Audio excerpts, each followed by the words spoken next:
ഭർത്താവ് മരണപ്പെട്ടു പോയ ദുഃഖത്തില് ഭാര്യ വീട്ടിലിരുന്ന് കരയുകയാണ്. ആ ഭാര്യയുടെ പൊട്ടിക്കരയുന്ന ഭാര്യയുടെ അടുക്കലോട്ട് വന്നിട്ട് ആ ഭർത്താവിന്റെ കൂട്ടുകാര് ചോദിച്ചു, അത്രേ നിങ്ങളുടെ ഭർത്താവിനെ കുറിച്ചുള്ള നിങ്ങളുടെ അഭിപ്രായം എന്താണ്?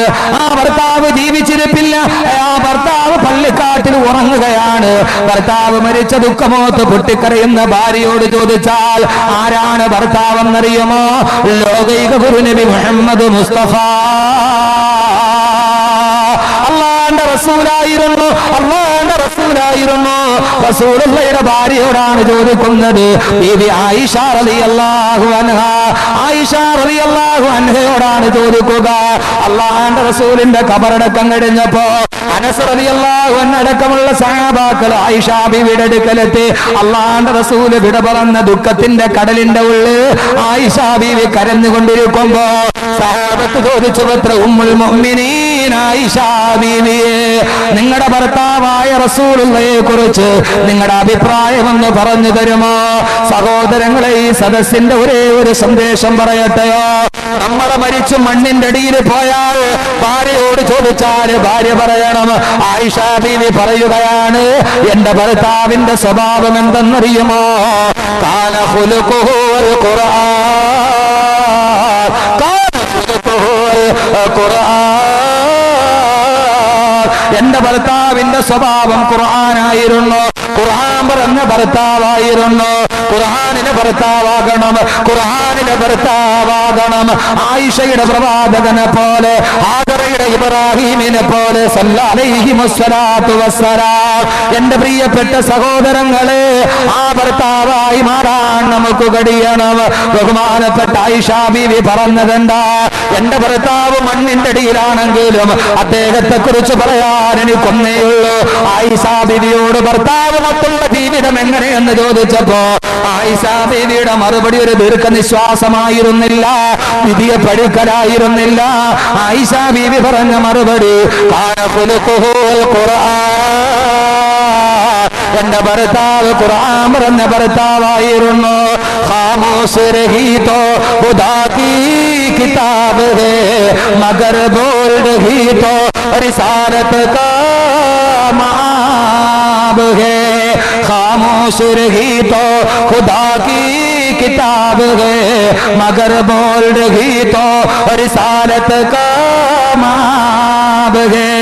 എന്റെ ഭർത്താവ് മിണ്ടാതിരുന്നാൽ പ്രവാചകനെ പോലെ, എന്റെ ഭർത്താവ് മിണ്ടാതിരുന്നാൽ ഖുർആൻ പോലെ, മിണ്ടിയാലോ പ്രവാചകനെ പോലെ. മൗനം പോലും ഖുർആനാക്കി മാറ്റിയ, മൗനം പോലും 1000 വാചാലങ്ങളുടെ വാച്യാതാർത്ഥമുള്ള ഖുർആന്റെ ഭർത്താവായി മാറിയ, വർഷങ്ങളോളം കടപ്പുറ പങ്കിട്ടിട്ട് ആ ഭർത്താവിനെ കബറടക്കിയിട്ട് തിരിച്ചു വന്ന് കൂട്ടുകാര് ചോദിച്ചപ്പോ ഭാര്യക്ക് പറയാനൊരു പരാതിയില്ല, ഭാര്യക്ക് പറയാനൊരു പരിഭവമില്ല. എന്റെ ഭർത്താവ് ഖുർആന്റെ ഭർത്താവ്. ആരാണ് സഹോദരങ്ങളെ പറയുന്നത്? ആ ഭർത്താവ് ഞാനും നിങ്ങളും അങ്ങനെയാകുമോ? ഞാനും നിങ്ങളും അങ്ങനെയാകുമോ? ഇൻഷാ അല്ലാഹ് ഭാര്യയെ കുറിച്ച് നമുക്ക് നാളെ ചർച്ച ചെയ്യാം. ഖുർആനിലെ ഭാര്യ ഇന്ന് ഖുർആനിലെ ഭർത്താവാണ്. ആ ഭർത്താവായി മാറണം. ആയിഷ ബീവി നബിതങ്ങളെ കുറിച്ച് പറഞ്ഞപ്പോ നബിതങ്ങൾ ആയിഷ ബീവിക്ക് വെച്ചു കൊടുത്തത് 2 നിലമാളുകയല്ല, കിടക്കാൻ പട്ടുപർവ്വതാന് വിരിച്ചു കൊടുത്തിട്ടല്ല, തിന്നാൻ വാരി കൊടുത്തിട്ടല്ല. ആയിഷ ബീവി ജീവിച്ച വീട് ഏതാണെന്നറിയുമോ? ആ ഭാര്യയും ഭർത്താവും വർഷക്കണക്കിന് വർഷം ജീവിച്ച വീട് ഏതാണെന്നറിയുമോ? 10 മുഴം വീതിയുള്ള 8 മുഴം നീളമുള്ള ഈത്തപ്പന മരത്തിന്റെ ഓലകൾ കൊണ്ട് മെനഞ്ഞ, മഴ പെയ്താല് വെള്ളം മുഴുവനും റസൂലുള്ളാഹിയുടെ താടിയിലൂടെ ഇട്ടിട്ടൊടുകുമെന്ന് സാവത്ത് സാക്ഷ്യം വഹിച്ച മക്കയിലെ കുടിലല്ലയോ? ലോകത്ത് നമ്മൾ 1,00,000 വീട് കോളനി എന്ന് കേട്ടിട്ടുണ്ടോ? ലോകത്തിലെ ആദ്യത്തെ 1,00,000 വീട് കോളനി എവിടെയാണെന്നറിയോ? 1,00,000 വീട് കോളനിയാണോ? ഇടുക്കി ജില്ലയിൽ പട്ടംതാണു പിള്ള കൊടുത്ത പട്ടം കോളനി എന്ന് പറയുന്ന സ്ഥലമുണ്ട്. അവിടെ പട്ടംതാണു പിള്ള മുഖ്യമന്ത്രിയായപ്പോ കാട് വെട്ടിത്തെളിച്ചവർക്ക് പട്ടയം ചെയ്ത് കൊടുത്തതുകൊണ്ട് ആ പട്ടം കോളനി ആയത്. ലോകത്തിലെ ആദ്യത്തെ കോളനി ഏതെന്നറിയുമോ? അല്ലാഹുവിന്റെ റസൂലിന്റെ മസ്ജിദുൻ നബവിയുടെ ചാരത്തുള്ള കോളനി. ആ കോളനിയിലെ 1,00,000 വീടിനേക്കാൾ വളരെ ദുരവസ്ഥയായിരുന്നു ആ വീടിന്. ആയിഷ ബീവി റളിയല്ലാഹു തആല അൻഹ അല്ലാഹുവിന്റെ റസൂൽ വഫാത്തായപ്പോ എന്റെ ഭർത്താവ് ഖുർആനിലെ ഭർത്താവാണെന്ന് പറഞ്ഞ് അല്ലാഹുവിന്റെ റസൂൽ ആയിഷ ബീവിയെ 5 സ്റ്റാർ ഹോട്ടലിൽ താമസിപ്പിച്ചിട്ടല്ല. ആയിഷ ബീവി ഏത് കഷ്ടപ്പാടിൽ ജീവിച്ചിട്ടാണ് ഇത് പറഞ്ഞതെന്ന് അറിയുമ്പോഴാണ് നമ്മുടെ ജീവിതവും ഈ ജീവിതവും ഒക്കെ എവിടെ എത്തുന്നു എന്ന് മനസ്സിലാവുക. ആ ഭർത്താവിനെ കുറിച്ചൊരു പരാതി ആയിഷ ബീവിക്കില്ല. ആയിഷ ബീവി റളിയല്ലാഹു തആല അൻഹാ താമസിക്കുന്ന വീടിന്റെ കഥയാ പറഞ്ഞത്. 8 മുഴം വീതിയുള്ള 10 മുഴം നീളമുള്ള ഈത്തപ്പന മരത്തിന്റെ ഓലകളെ ചാരി വെച്ച മസ്ജിദ് നബവിയുടെ തൊട്ടുഭാഗത്തുള്ള കോളനി, അത് ആയിഷ ബീവി റളിയല്ലാഹു തആല അൻഹ താമസിച്ചിരുന്നു. മറുഭാഗത്താണ് അസ്മാ റളിയല്ലാഹു അൻഹയുടെ വീട്. പ്രവാചകന്റെ വീടിന് നേരെയാണ് പൊന്നുമോള് ഫാത്തിമയുടെ വീട്. അല്ലാഹുവിന്റെ റസൂലിന്റെ ഭാര്യമാര് താമസിച്ചിരുന്ന മസ്ജിദ് നബവിയുടെ പരിസരം അത്രയും ഇടുങ്ങിയ വീടുകൾ ലോകത്തൊരു കടൽവാരത്ത് പോലും കാണാൻ കഴിയില്ല. ആ ഒരൊറ്റ മുറിയിലാണ് ആയിഷ ബീവിയുടെ അടുക്കള. ആ 8 മുഴം വീതിയുള്ള മുറിയുടെ ഒരു ഭാഗം ഈത്തപ്പന മരത്തിന്റെ ഓല വെച്ച് മറച്ചിട്ടുണ്ട്. അവിടെയാണ് ആയിഷ ബീവി വസ്ത്രം മാറുന്നത്. എന്റെ പ്രിയപ്പെട്ട പെങ്ങളെ, ആവശ്യത്തിനും അനാവശ്യത്തിനും ഭർത്താവിനെ വല്ലാതെ ബുദ്ധിമുട്ടിക്കുന്ന പെങ്ങളെ, ആയിഷ ബീവിയുടെ വീട്ടിൽ റൊട്ടി ചുടാനൊരു കല്ല് പോലും ഉണ്ടായിരുന്നില്ല. തൊട്ടടുത്ത വീട്ടിലാണ് ആയിഷ ബീവി പോയി റൊട്ടി ചുട്ടുകൊണ്ടുവന്നിരുന്നത്. ഇത്രയും വലിയ പ്രാരാബ്ധത്തിന്റെ ഒരു കൊച്ചു കൂരക്കുള്ളിൽ ജീവിച്ചിട്ട് അവരെ രണ്ടുപേരുടെയും മണിയറ ഏടെന്നറിയുമോ? ആയിഷ ബീവിയുടെയും അല്ലാഹുവിന്റെ റസൂലിന്റെയും മണിയറ ഏടെന്നറിയുമോ? ആ മണിയറയിൽ വിരിക്കപ്പെട്ടത് പട്ടുമെത്തയല്ല.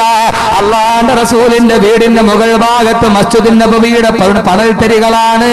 ആ മണൽത്തരിയുടെ മുകളിൽ ഈ ഈത്തപ്പന മരത്തിന്റെ ഓല വെട്ടിയെടുത്തിട്ടാണ് റസൂലുള്ള കിടന്നുറങ്ങിയത്. മംഗലപുരത്തെ ഏത് വീടിനാണ് ഈ കഥ പറയാറുള്ളത്? സഹോദരങ്ങളെ, ഒന്നുമല്ലെങ്കിൽ ഒരു തടപ്പായില്ലാത്ത വീട് പറയാൻ കഴിയുമോ?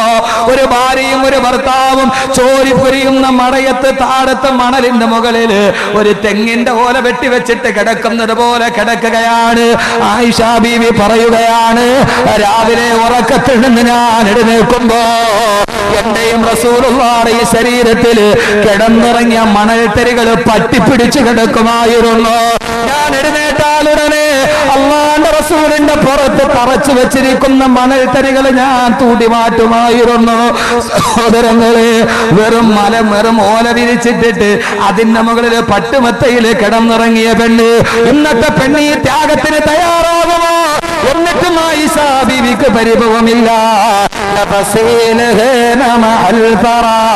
तेरे बरस है वही बूरिया, तेरी जिस्म पाक पीक कुबा वही तार तार गजा बजा, तेरी जिंदगी तेरी कमाल है, सल्लु अलैहि व आलिहि, सल्लु अलैहि व आलिहि. ഓ നബിയേ, ഫസീല് ഹേ, അങ്ങേക്കൊരു കുടില് പോലുമില്ല. മഹൽ തറ, അങ്ങേക്കൊരു കൊട്ടാരമില്ല. തെരി ഫർശ് ഹേ വഹീ ബൂരിയാ, അന്ന് കടന്നിറങ്ങിയത് ഈത്തപ്പന മരത്തിന്റെ ഓലയിലല്ലയോ നബിയേ? സഹോദരങ്ങളെ, ചോർന്നൊലിക്കുന്ന ചെറ്റപ്പുറയോ ഈത്തപ്പന മരത്തിന്റെ ഓലയിൽ കെട്ടിപ്പിടിച്ച് വർഷങ്ങളോളം കിടന്നിട്ട് ആയിഷ ബീവിക്കെന്നാ തിന്നാനെങ്കിലും അല്ലെന്നുമുണ്ടോ? ആയിഷ ബീവി എന്ന ഭാര്യയുടെ വാക്കുകൾ തന്നെ കടമെടുത്ത് പറയട്ടെ. മുഹമ്മദിന് അല്ലാഹുവിന്റെ റസൂലിന്റെ വീട്ടില് 3 ദിവസം അടുപ്പിൽ തീ പുകഞ്ഞിട്ടില്ല. ഒരു ദിവസം ഉണ്ടെങ്കിൽ പിറ്റേ ദിവസം പട്ടിണിയാ, ഒരു നേരമുണ്ടെങ്കിൽ അടുത്ത നേരമില്ല. അല്ലാഹുവിന്റെ റസൂലിന്റെ വഫാത്തിന് ശേഷം ആയിഷ ബീവി റളിയല്ലാഹു അൻഹ കൂട്ടുകാരികളോട് റസൂലുള്ളാഹിയുടെ നിമിഷങ്ങൾ പറയുകയാ. ആയിഷ ബീവി പറയുന്നു, ഞാൻ ഒരിക്കലും രാത്രിയിൽ വസ്ത്രം തുന്നിക്കൊണ്ടിരിക്കുമ്പോ എന്റെ കയ്യിൽ നിന്ന് സൂചി താഴെ വീണുപോയി. ആ സൂചി ഞാൻ ഇരുട്ടത്ത് തപ്പിയെടുത്തപ്പോ ആ സൂചി എന്റെ വിരലിലേക്ക് തുളച്ചു കയറി. ഞാൻ വേദനയോടെ റസൂലുള്ളാഹിയുടെ അടുക്കൽ ചെന്നപ്പോ എന്റെ ഭർത്താവ് അദ്ദേഹത്തിന്റെ ഉമിനീരെടുത്ത് എന്റെ കൈവെള്ളയിലോട്ട് ചേർച്ചു വന്നപ്പോ എന്റെ വേദനയെല്ലാം മാറിപ്പോയി. ഇത് കേട്ട് നിന്ന ഒരു കൂട്ടുകാരി റസൂലുള്ള വഫാത്തായതിനു ശേഷമാണ് ഒരു കൂട്ടുകാരി ചോദിച്ചു, ആയിഷ, എന്തിനാ സൂചി വീണപ്പോൾ ഇരുട്ടത്ത് തപ്പി നോക്കിയത്? വിളക്ക് കത്തിച്ചിട്ട് നിനക്ക് നോക്കിയാൽ ആ സൂചി കയ്യിൽ കയറുമായിരുന്നില്ലല്ലോ. സഹോദര, ഒരു കുടുംബത്തിന്റെ കഥയാണിത്. ആയിഷ ബീവി ചോദിച്ചു, അത്ര എന്താ പറയുന്നത്? വിളക്ക് കത്തിച്ചു നോക്കാനോ? അല്ലാഹുവിന്റെ റസൂലിന്റെ വീട്ടിലെന്ന് വിളക്ക് കത്തിക്കാനുള്ള മണ്ണെണ്ണയുണ്ടായിരുന്നെങ്കിൽ, വിളക്ക് കത്തിക്കാനുള്ള സൈത്തെണ്ണയുണ്ടായിരുന്നെങ്കിൽ അത് കുടിച്ചിട്ട് ഞങ്ങളുടെ ദാഹം പെരുക്കുമായിരുന്നു. പറയുന്നത് ഒരു ഭാര്യ പറയുകയാണ്, വിളക്ക് കത്തിക്കാനുള്ള എണ്ണ തീർന്നു, കുടിക്കാനുള്ള പച്ചവെള്ളം വീട്ടിലില്ല, പിന്നെയല്ലേ വിളക്ക് കത്തിക്കാനുള്ള എണ്ണയുണ്ടാകുന്നത്.